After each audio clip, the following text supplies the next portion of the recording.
The mansion was bought by Madame Dauphine LaLaurie, a wealthy landowner and slave owner.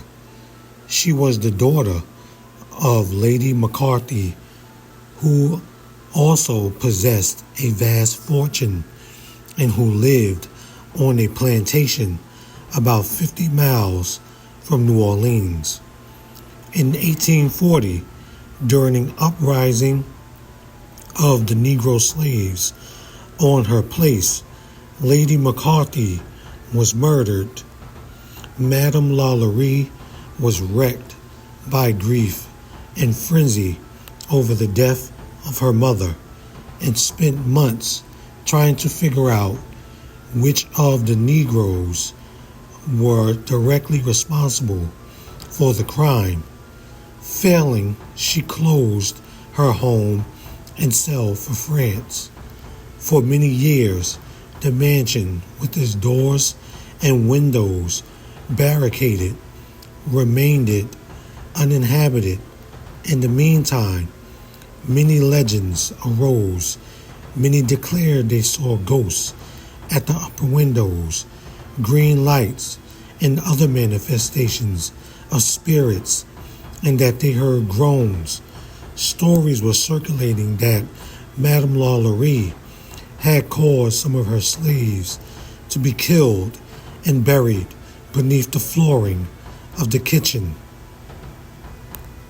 So, what actually took place in the LaLaurie Mansion? All right, I think I got this. All right, Shahir, how are you? I want to thank you for inviting me to do this. Happy Halloween, everybody. It's that time of the year. I am Jeffery Holmes from New Orleans. I'm a local historian, author, and tour guide. Along with my wife and I, we own Strange True Tours, and we only do private personal tours. It's a much better experience, to be honest with you. But I understand that you want to talk about the LaLaurie Mansion today. It's quite a story, let me tell you. It is probably the cornerstone of every ghost tour in the city. It is known all across the world at this point. And American Horror Story, that's probably why everyone knows it at this point. But I understand you have a few questions for me about the mansion. So let's do this. What do I say first? Yeah, I've been doing ghost tours for a while. But before that, I first learned about the LaLaurie Mansion when I first moved here in 1995. We didn't really have internet back then. The story of the mansion was not known like it is today. And I got a job at a little corner store called Vertimart. It's a little 24-hour bodega type what you'd have in New York. You can get a Philly cheesesteak, pint of vodka, cat food, and toilet paper and have it delivered to your door at 6 o'clock on a Sunday morning. And that was usually somebody like me on a bicycle, rolling through the French Quarter. Great gig, honestly. But that store was kitty corner across from the LaLaurie Mansion. This would be the actual view. This is an old historic postcard I've got in my hand. And every single night, you see all these big, giant groups of the ghost tours out there. 28 is the legal limit, and there'd be like 5, 6, 10 groups of almost 30 people. And you're hearing different versions of the story, what happened in it. And every tour guide likes to try and outdo the other one with the gore and the guts and blood and everything else. It's a lot of fun. It really is. So I'm hearing all these over and over and over, and then a few years later, I actually went and became a ghost tour guide. And that's when I learned more about the legend of what happened in the property. And there was a fire April 10th, 1834. There was a horrible incident. But what actually happened every couple of decades, the story will get rewritten, and it gets grander and crazier and creepier and scarier, up to the latest modern version of American Horror Story Coven. And they went absolutely nuts with that show. Basically what they did was took historical figures and turned them into fictional characters. Delphine LaLaurie, Marie Laveau, the Voodoo Queen, the Axeman. They even mentioned Mary Onita Toops, the great New Orleans witch queen, who was a real, actual legal church of witchcraft in Louisiana in the 1970s. So it was really neat how they took all these different figures and put them all together for a fictional show. And a great, great job. But that's how I learned about the mansion initially. Working across the street from it, years later becoming a ghost tour guide, and then after that, delving into the history of New Orleans. And that's when I learned so much more. What is my take on the mansion being the most haunted house in America? I think I can answer that and probably answer question number 3 about how many of the ghost stories do I believe. There's not that many actual ghost stories or haunting stories about the mansion. That's the weird little thing.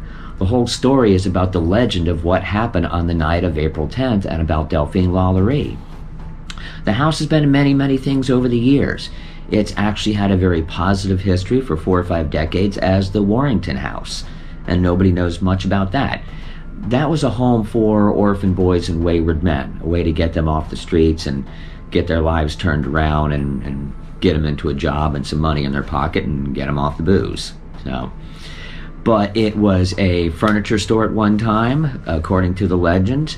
An Irishman trying to run a furniture store in a predominantly Italian neighborhood would wake up in the morning with a viscous goo covering the entire showroom, spending the night in the house with a rifle in his lap to make sure this doesn't happen, and wakes up in the morning and he's covered in this plasmic viscous goo.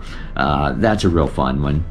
They say it was a haunted bar. Allegedly nothing happened at that time. Shortly after the Civil War, it was a girls' school, and there were girls of mixed race in the school, and this is during the time of Reconstruction. So we do have stories of pets being killed, strangulated, decapitated, but there could be something a little more nefarious behind that factor. Oh, but that's another subject, a darker one too. Now, my first visit to the mansion, was there any activity? No. Honestly, you're on the sidewalk in a group of 30 people, surrounded by 4 or 5 to 10 groups of 30 people as well. It's 8, 9, 10 o'clock at night. Cars are going by, pedestrians, drunks, screaming and yelling, typical French Quarter nonsense. You're not really going to see any ghost or paranormal activity in that kind of a situation. I'm not in front of the house at 2, 3 o'clock in the morning to see if I see somebody peeking out the window. So you're on your own at that, but remember, it's 2, 3 in the morning and you're in the middle of the French Quarter by yourself. I would advise against that, just to be safe. As far as people living in the property, we've had no real stories about it. But my favorite story is actually about Nicolas Cage owning the property. He bought the house sight unseen in 2007. He knew it was a haunted house, but he didn't know it was on every ghost tour in the city. And he's spending the first night in his new haunted house, Halloween 2007. If you haven't been to New Orleans on Halloween, get your butt down here. Seriously. But he comes out on his gallery balcony and notices the house is surrounded by hundreds of people, all the ghost tours. Well, he doesn't know they're there for him. And everybody's got a look of horror on their face. They're hearing what happened in the house. So Nick calls up the largest ghost tour company, the one I happened to be working for at the time. And there was a tour guide named Midian who actually got to do the tour, so I got the inside scoop on what happened. After hearing what happened in the house, Nick, the wife, and the kids freaked out, walked off the tour, packed their bags, and checked into a hotel on Canal Street. Yes, the Ghost Rider never spent another night in his own haunted house. That's my favorite part about it, or my favorite story of the house. But as far as when I do a ghost tour, we go and do the legend of the house.